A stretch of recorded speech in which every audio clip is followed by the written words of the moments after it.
everyone, welcome to this video about our next topic, which is financial documents. So hopefully this will go over everything you need to know and help you for this topic.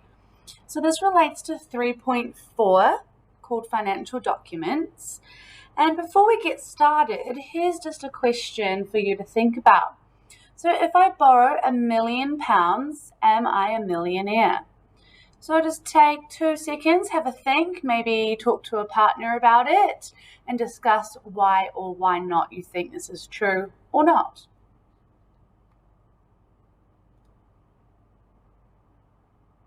So going back to our business guide, please always use this as your step-by-step guide as to where we have been, where we are going, and where to next.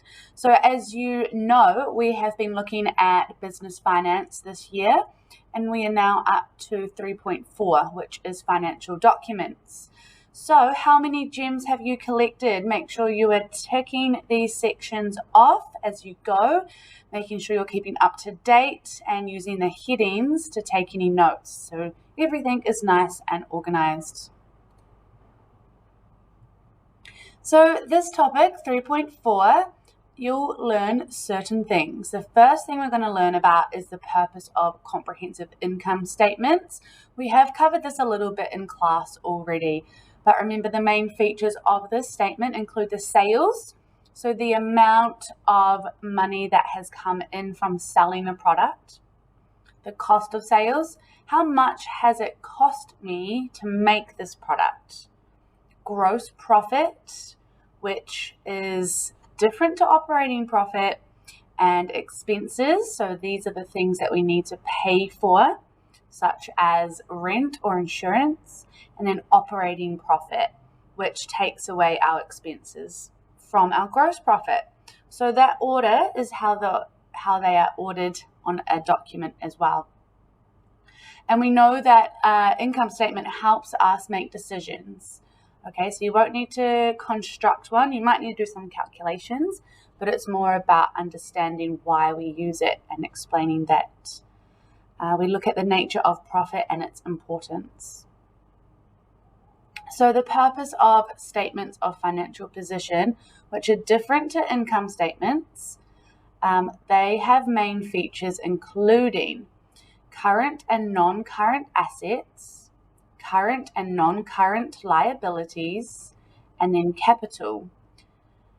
And we're going to look at how to interpret a statement of financial position. Again, you won't need to construct one.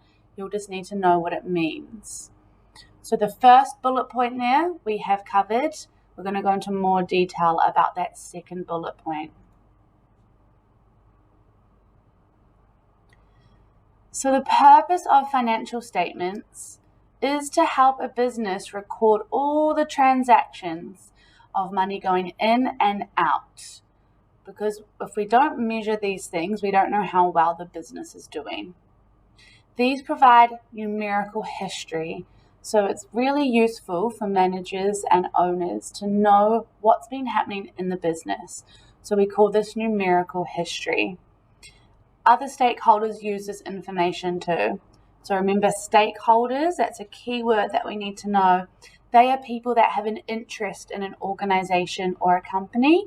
So for school, our stakeholders are students and parents and teachers, as well as the local community and any investors or other bodies of people that have interest in the school. So it helps us identify if the business is making a profit or a loss. And at the end of the day, it shows us how much is that business really worth. So it tracks all the cash in and out of the business, informs managers of payments that are going out, and then receipts from customers. Receipts from customers means money coming in. We can make future decisions based on this knowledge. And again, you'll need to understand 2 pieces of documents. One is the comprehensive income statement, and the second one is a statement of financial position. So the first document we've looked at already, so this is just a review, statement of comprehensive income. we know that there are 5 components: revenue, cost of sales, gross profit, operating expenses, operating profit. So you should already know these. Please make sure you've got these written down and you know the formula for working out gross and operating profit. But as a quick summary, let's just imagine this is a business, nuts and bolts, and their revenue is there, their sales is there. We've got the gross profit, operating expenses, and net profit. Can you figure out how we got gross profit and how we got the profit?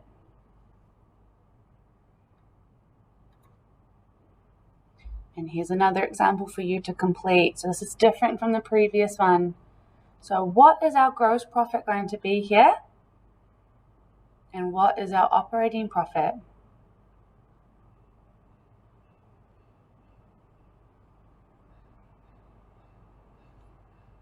So for our gross profit, you are going to take 720 minus 290. That will give us our gross profit.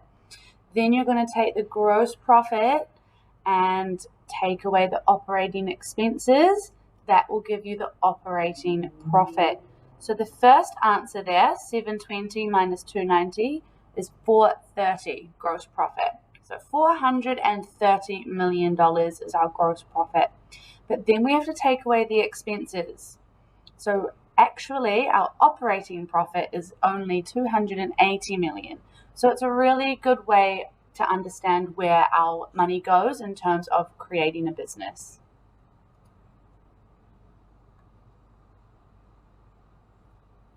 So just recapping what is meant by the term unlimited liability. So this is back in section 1. You would have covered it last year. So we need to remember that entrepreneurs take risk.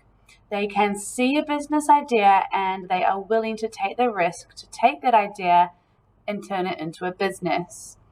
Risk includes finance, failure, because that is also possible, and the time commitment to make it happen. And there's also a reward for that risk, which we call profit. So that's where profit comes from.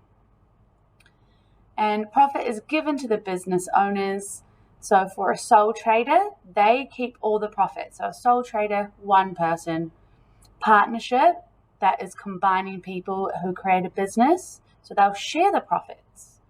Limited companies, they pay dividends to shareholders.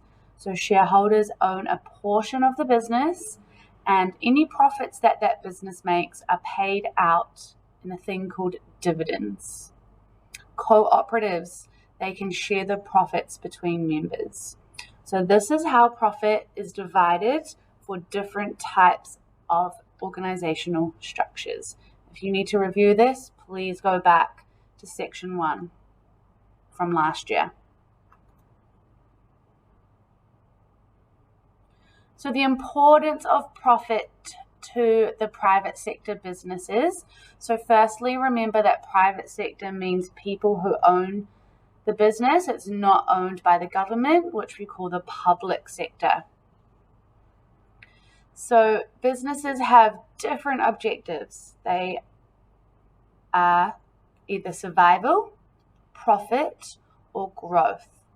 And in the short term, a business can survive if it isn't profitable, but in the long term, that's going to lead to failure if it's constantly making a loss. And only a profitable business will be able to achieve an objective of growth, because growth comes from the profit being reinvested to fund any new developments that the business has. Profit is an indication of success, and it can be used as an internal source of finance, which we learned about at the start of this year. So the next document, which is new. So this is a new part that we are learning. So if you need to pause this video to write this down, please do so. So a statement of financial position is a snapshot at one time. So it's only accurate for that one time that it was done. And it shows a summary of everything a business owns. And then we can categorize these into two different areas, which we call assets and liabilities. So assets are things that a business owns, and liabilities are what a business owes. So that is owing to someone else. And then from that, we can calculate what the worth of the business is.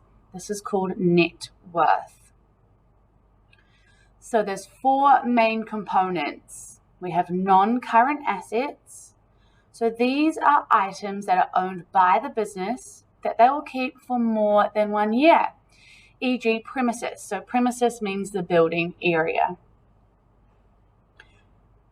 Current assets, items owned by the business that are to be sold or used within 1 year. So stock. So stock refers to like your products that you've got on hand. So we could say if we are a clothing shop, all the stock, so all the clothes that we have in the shed to sell, we call that stock. That would be a current asset, but the shed is a non-current asset. Then we've got what we owe. So we call these liabilities. And again, we've got current liabilities. These are things that we owe to be paid back within 1 year.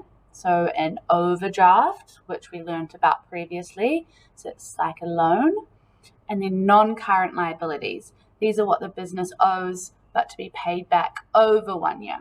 So the difference, as you can see, is time. So assets, things we own, but we break it down into within 1 year, over 1 year. Same with liabilities, what we owe within 1 year and over 1 year.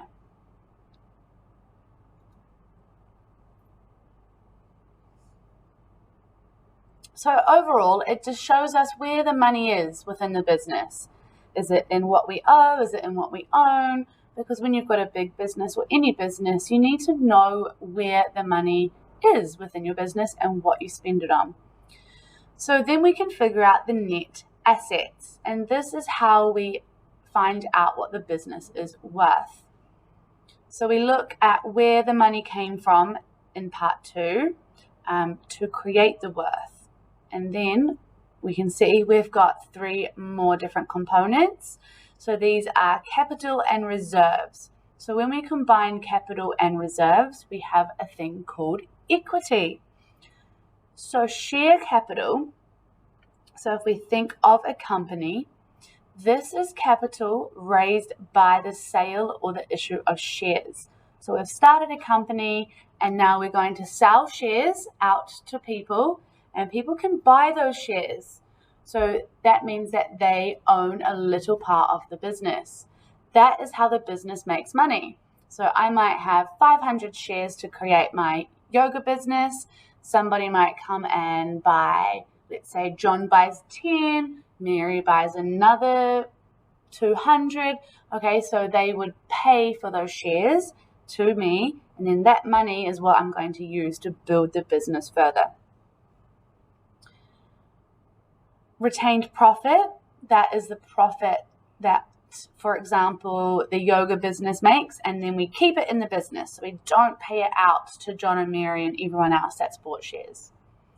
Capital employed is total equity plus non-current liabilities. So there's lots of accounting terms. They're all new. So I'd like you to please pause this, write these keywords down in either your flashcards or in your glossary that you've created, because there are important words that you need to know the answers to.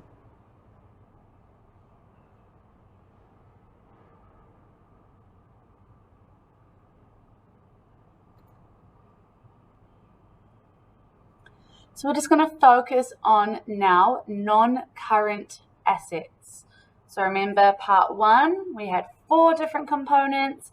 Now we're just looking at the first one, non-current. So remember, these are long-term. So it could be your building, it could be the machinery you've got, the equipment that you use. So fixed assets, we call these, such as factories where the product is made, and the equipment such as machinery, like if you've got land and tractors and vehicles, or office equipment, such as computers. So all of those things we call fixed assets. Then we've got investments. So these are a type of asset that will yield. So this means to bring in a return over a long time frame. So this is a bit more technical, but remember that these things fit underneath non-current assets. And then we have, thirdly, intangible assets. So they are things that we can't feel and touch and see, but they are valuable to the long-term business success. For example, the brand name, the reputation, we call these things goodwill. And these things are still going to help the business over a long term. So they fall under non-current assets. Again, pause the video. Please summarize these notes now into your workbook, making sure you've created a little tree diagram for the 4 different types of components: non-current, current assets, non-current, current liabilities.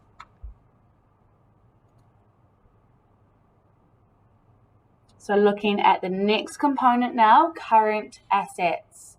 So these are short-term, current. So think about non-current, long-term. Current means right now, short-term. So inventory.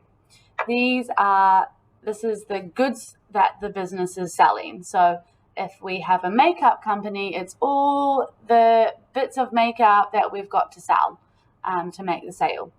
Trade receivables. That's money owed to the business. So perhaps people have bought lots of makeup and they're going to pay the business next month.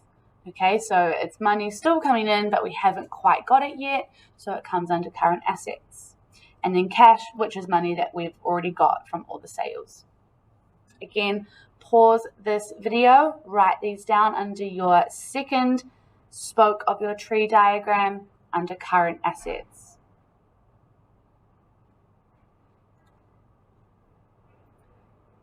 All right, so moving on to what the business owes, which we call liabilities. And the first one, current liabilities. So things right now that we owe. These are short-term debts that we will repay within 1 year, and we break them down even further to trade payables. So this is what we owe to other businesses, or an overdraft from the bank. And remember that an overdraft is quite helpful for a business because the business can use it when it needs to pay for any day-to-day runnings. Again, pause this now, add to your tree diagram. And the last component we call non-current liabilities. So things we owe over 1 year. So we've got major bank loans, bigger bank loans, not overdrafts. And remember, they're generally over 1 year anyway, and they could include interest for that loan. And they can be expensive for a business as well. All right, so again, pause this and add to your notes now, please.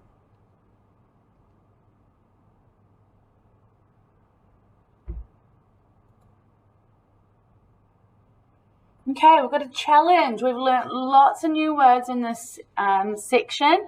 So pause the video, get a timer out on your phone, maybe play with a friend or a group, and for 30 seconds, I want you to write down as many financial terms that you can possibly think of.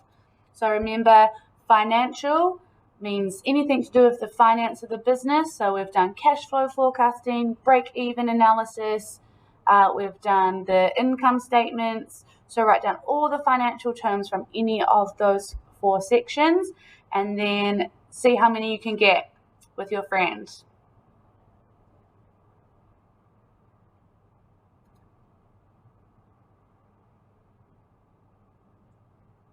Okay, so this slide looks at a very simple statement of a financial position.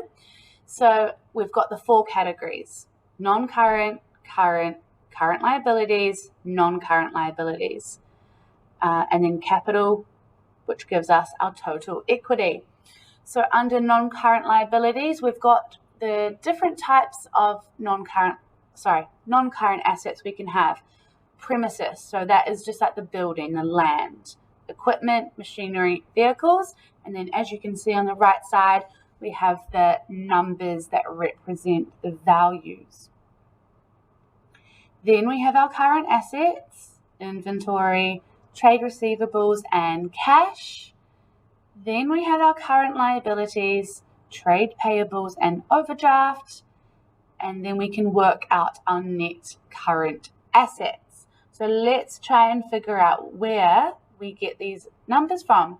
So the first column of numbers is the actual amount of value for those things. The second column is where we've worked out using the equations. So let's look at the black bold. So for net current assets, we can see that the number there says 100. So our net current assets are 100. To figure this out, what do you think we've done to get 100?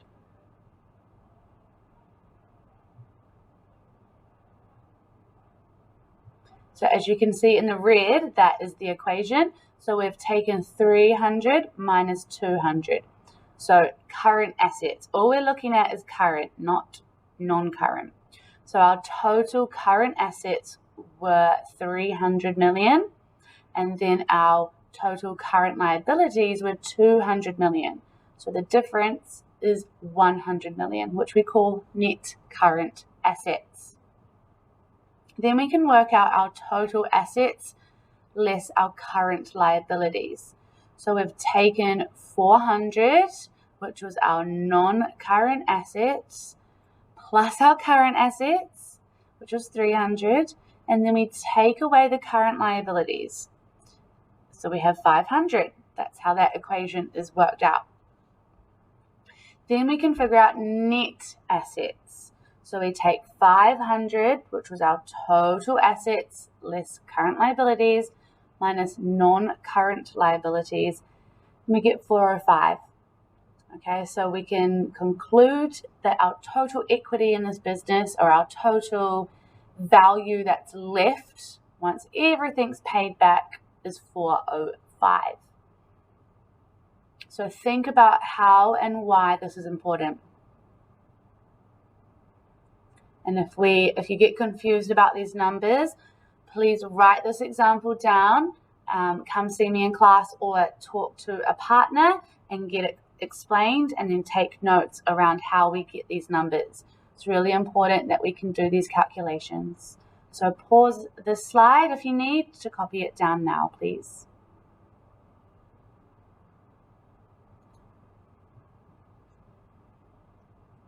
All right, let's just have a little quick summary test. So if we're analyzing financial statements, a business will look at the capital as a measure of performance. So working capital means that the money that's available in the business to meet those expenses. And we figure it out through looking at current assets minus current liabilities. So to improve working capital, so if we want to have more money in the business, what would we increase? And what would we decrease?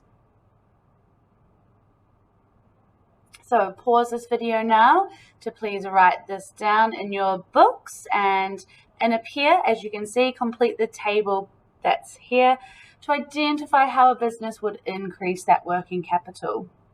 So for stock, so remember, stock is the clothing or the makeup or the shoes, the things that they've got in the business. Would they increase that or decrease that, and then how? Trade receivables, increase, decrease, how?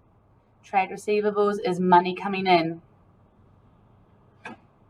Cash, increase, decrease, and how? Trade payables, that's things that's accounts, that's what we need to pay out. So would we increase that or decrease that, and then how? And lastly, an overdraft.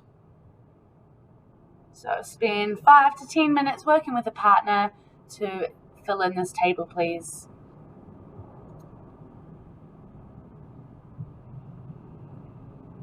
So the reason why we use financial statements is because it tells us how a business is going. We can look at our current performance and we can use that against targets or goals that we have. We can look at it against previous years. Has the business gotten better from last year, or has it gotten worse? And then we can also compare against competitors. How are we going in the market compared to our biggest competitors?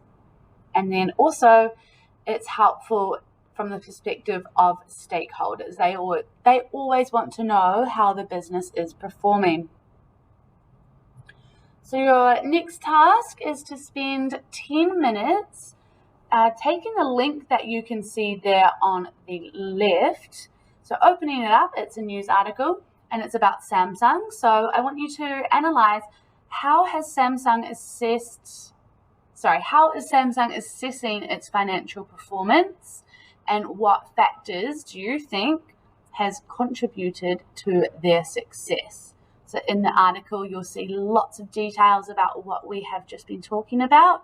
So have a go. If you need to print the article out and you want to annotate and do the answers on the back, that's fine. Stick it in your book. But you can work in a pair as well.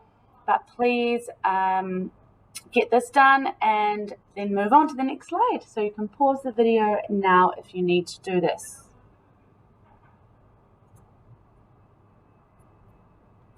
And then lastly, just to finish up, we're going to have a little test. So test yourself.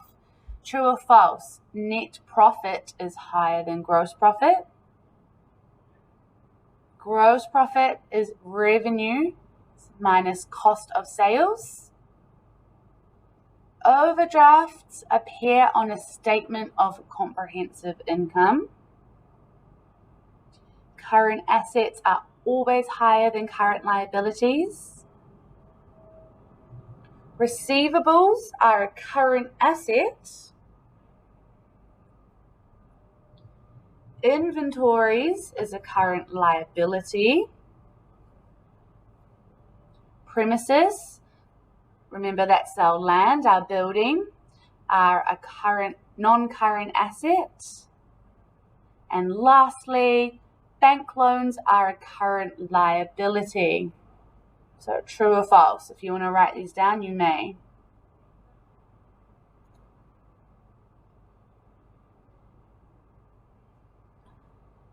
Last activity for this topic. You've learned so much. So now in pairs, talk about finance. And I want you to try and challenge yourself. Can you talk for 30 seconds or more without hesitating or repeating any words?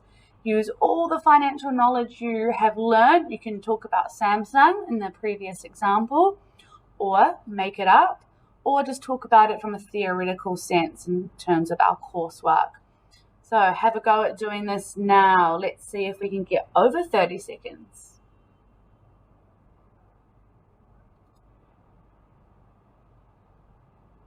And just going all the way back to the start, remember that these are our achievement objectives. We've learned the purpose of statements of income and the purpose of statements of financial positions. So make sure that you've got both of these bullet points down and all the information that connects into them. And well done. This concludes this topic on 3.4 financial documents. I'll see you in class. Thank you.